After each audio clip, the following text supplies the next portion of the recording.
Let us now hear Dr. Vandana Shiva, one of the staunchest opponents of GM foods. Welcome to the program, Dr. Shiva. Hello. What would you like to say about, there are a lot of things which we have discussed in the last 30 minutes, which is about the GM crops, why at all we need GM crops. The Prime Minister said something at the Indian Science Congress, which our panelists believe was not adequately reported by the media.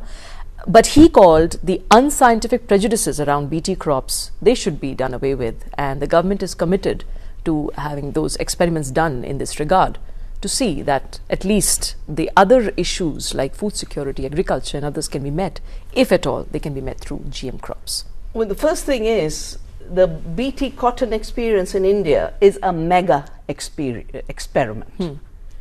It's an experiment which involves 95% of the cotton growing farmers.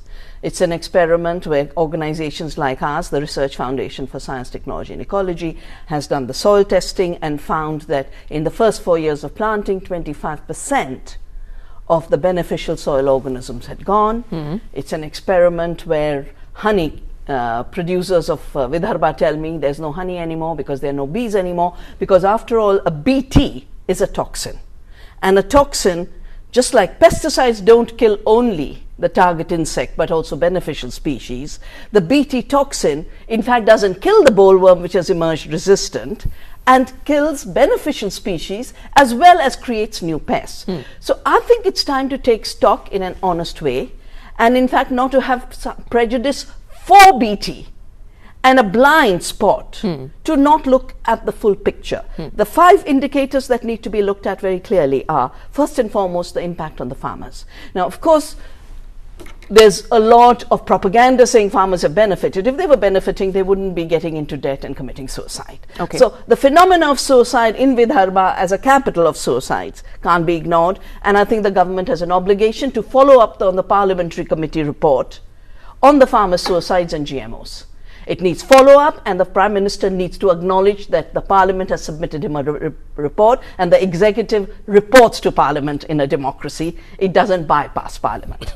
The second big issue is, what does it do to our biodiversity? To our plant diversity, I have seen Vidarbha become a desert, a green desert, with only BT cotton, BT cotton, BT cotton. This year it's starting to decline because now it's the rise of soya.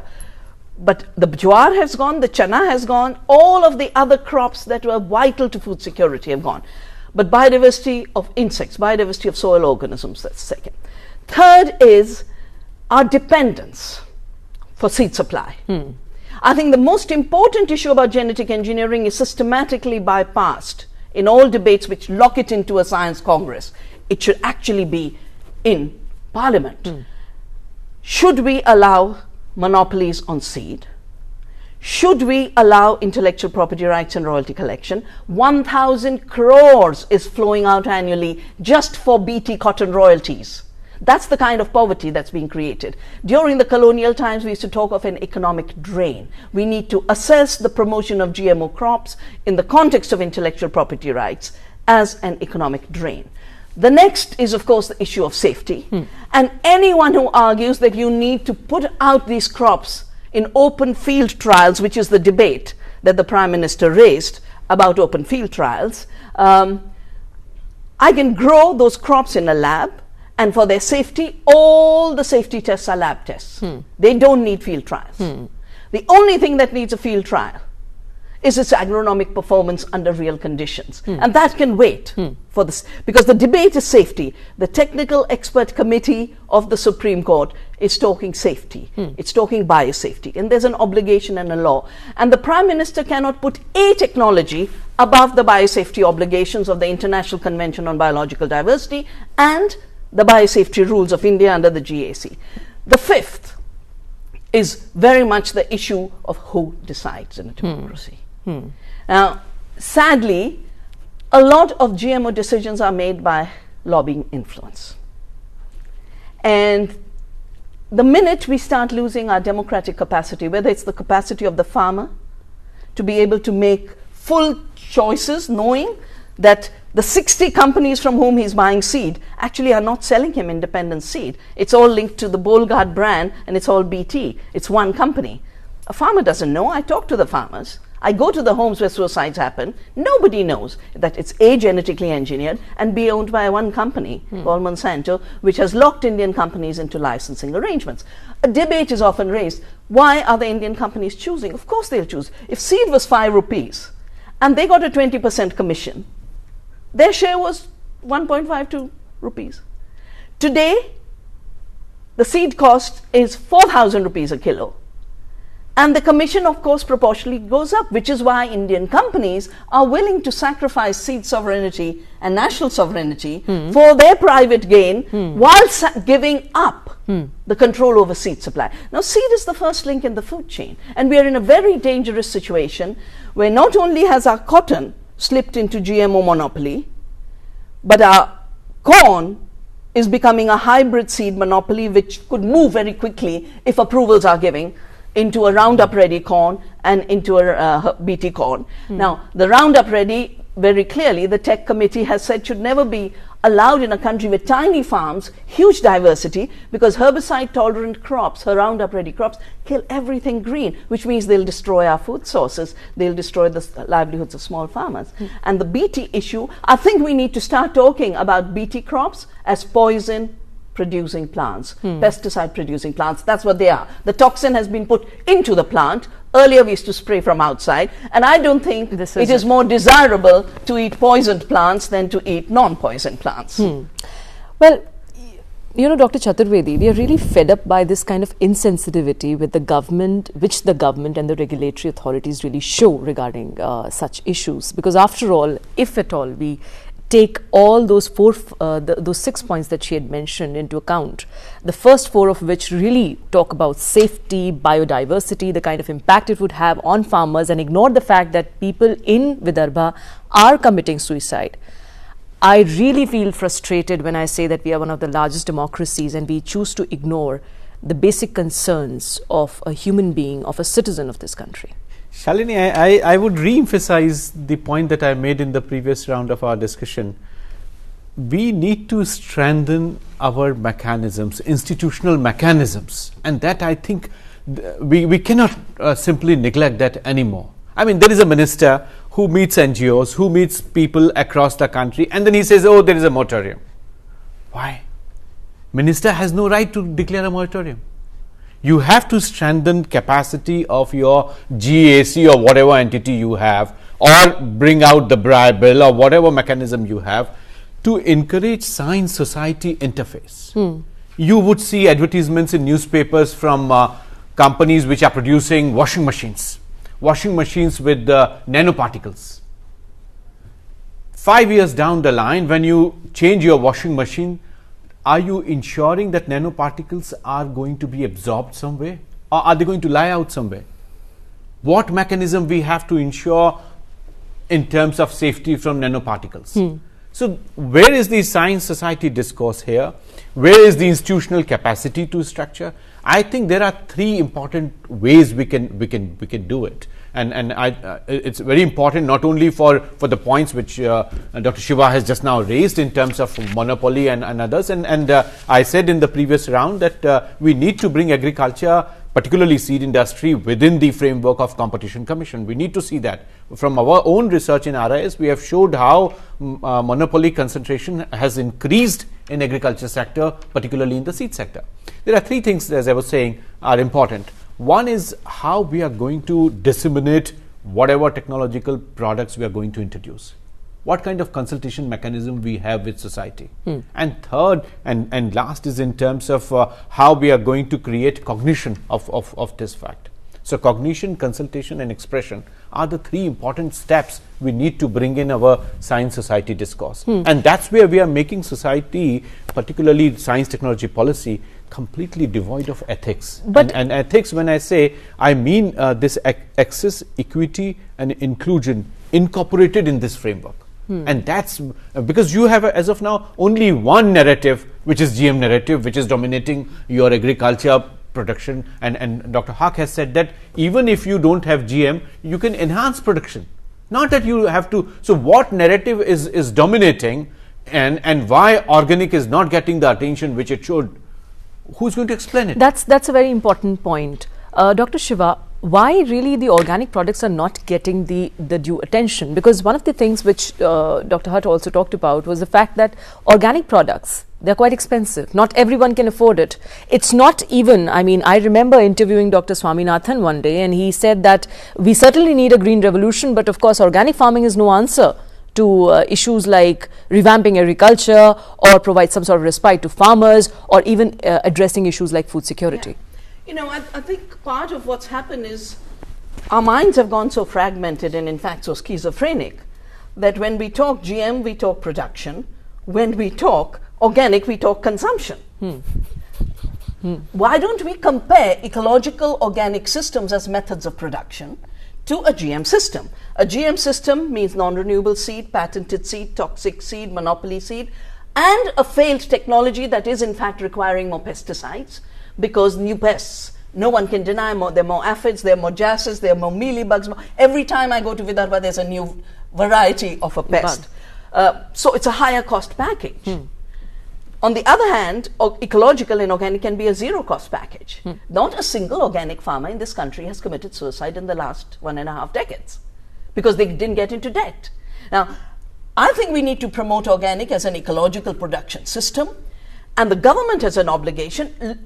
Just do the comparison of how much money it's pouring into chemicals and GMO research, including distributing of seeds of the corporations through the Rashtrapati, through the, what's it called, the Prime Minister's agriculture program, Pradhan Mantri ka jo Krishak Yojana hai na, 75% is going to buy costly seeds from companies, sell them to farmers at lower cost, and they're failing in Jharkhand, in Bihar, everywhere where the so-called green revolution for the East is being built. So I think we need to stop for a while talking about organic as a consumption item. It's a method of production, and it's a system of production. Sustainability. As far as the costs are concerned, if you were to divert the nearly 1 lakh crore subsidy you give to chemicals, 3 years ago it was just for nitrogen, it was 1 lakh crore, and then the 1.1 lakh crore of the food security budget, and you just said, these two chunks of public money I'm going to put to make sure the soil gets protected, our biodiversity gets protected, our water is conserved, and our small farmers' livelihood is not turned negative, but is made positive and viable. A 2 lakh crore support to a transition to an agriculture that protects the ecological capital of soil, water, biodiversity, and our farmers and their livelihoods, which is half of India's population, and is the big agrarian crisis, it's the big ethical crisis, for us to discount half of our people and their rights to be active producers into the future. And it doesn't stop here, it goes to Africa. We are providing assistance under US Knowledge Initiative. It's a case of ethical crisis, yes. We'll take a very quick break and we'll take an opinion now from Dr. Hutt also on that view. Please stay tuned for more.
Right, and Dr. Haq, would you please like to respond to the questions that were raised by Dr. Vandana Shiva?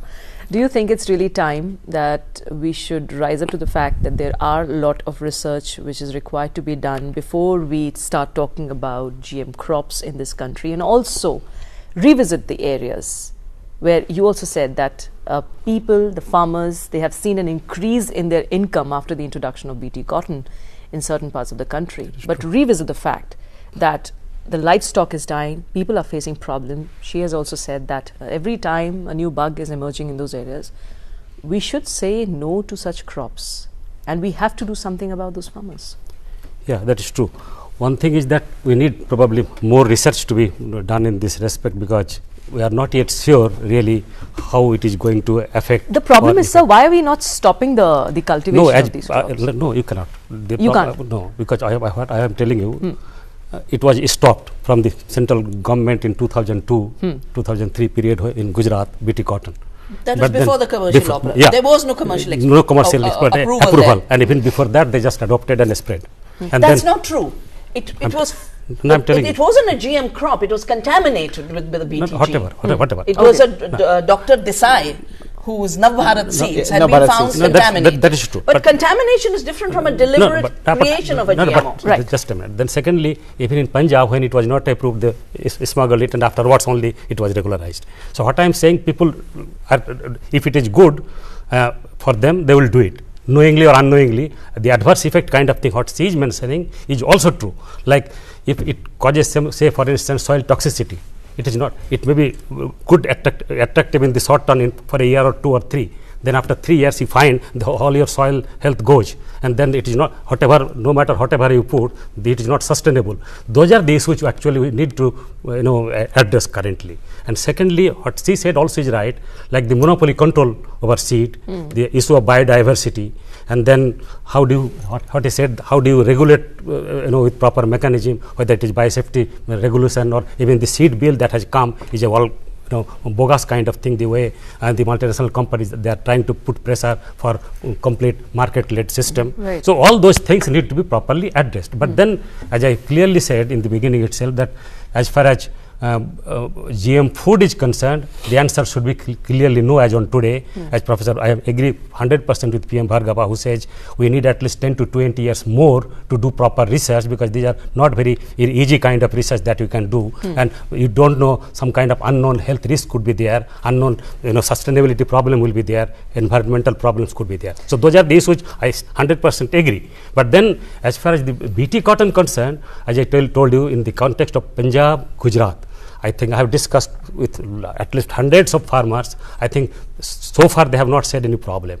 But in Maharashtra, Vidarbha, certainly there is a huge problem, because the area itself is not suitable for BT. Okay. I mean, the way erratic rainfall and the kind of thing. And then if the soil toxicity comes, then certainly it is a serious issue. One has to address this and stop those kind of things there. But nobody has cared to do it, whether the central government or the state government or even the NGOs, to put things that way. So there are issues, unresolved issues. But certainly, as I said, I think I stand for the farmers' welfare. If I know for sure that farmers are facing like soil toxicity in all the areas, tomorrow I'll say ban it, and then I'll go with her with all the jhandas saying that this is not good. But then currently, as on today, the information I have, the time is right. We should all be doing that, Dr.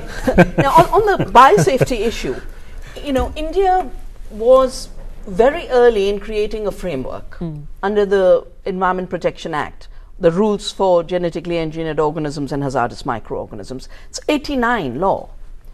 The global law came much later, 97. I mean, 92 we got the Convention on Biological Diversity, the Cartagena Protocol on Biosafety, and I was appointed by the United Nations as the member of the group that framed what the Cartagena Protocol should look like. That came much, much later, and it's very rigorous. One thing we need to do is upgrade our GAC rules to match the requirements of the Cartagena Protocol, rather than deregulate through the Biotechnology Regulatory Authority of India Act proposal, which is being proposed. It's a deregulation act. In fact, in the first draft, they even said they'd throw people like me into jail for 2 years for questioning genetically engineered crops. That's my scientific duty. It's my ethical duty. The very important issue is, we have a Supreme Court case going on. Yes. And that Supreme Court case is based on a technical expert committee with a majority opinion saying there should be a 10-year moratorium while the systems and institutions are made robust. We will need those 10 to 20 years. That's all the reasonable and independent India is saying. Saying, make the institutions robust, then start thinking of your experiments, your open field trials, and your deliberate releases. Now, the point on research is this. The tragedy is that there are very few places that can do that research. It needs very high levels of competence, and it needs a lot of disciplines, because every discipline under the sun comes into play on the safety issue. I know 2 scientists, leading scientists, who did the research globally. Arpat Putsai was appointed by the UK government. The industry made sure that because his results showed harm, that he was removed and his lab was shut down. More recently, Dr. Seralini, very eminent government regulator who went back to university because he felt the research was inadequate, did a 2-year study. No one's done a 2-year study. And his study was looking at toxicology, which was basically on organ impact, and found a lot of impact on organ. But he wasn't looking for cancers and tumors, and he found a lot of cancers and tumors. Now, there was pressure put by the industry on the Journal of Food and Chemical Toxicology, said withdraw this paper. They said, why should we? It's a peer-reviewed paper. Science is done through peer review. It's passed every test. What the company did was appoint an editor to the journal who then retracted that paper. So we are in a tragic situation where GMOs are concerned, where governments get bought, journals get bought, scientists get bought, and media gets bought. That is why, thank goodness, we have a Lok Sabha TV, which doesn't depend on advertising. And therefore, you can talk about the public priorities and talk about the public interest. But a lot of revamp and corrective measures have to be taken here. It's time to really, do something about this, Dr. Chaturvedi.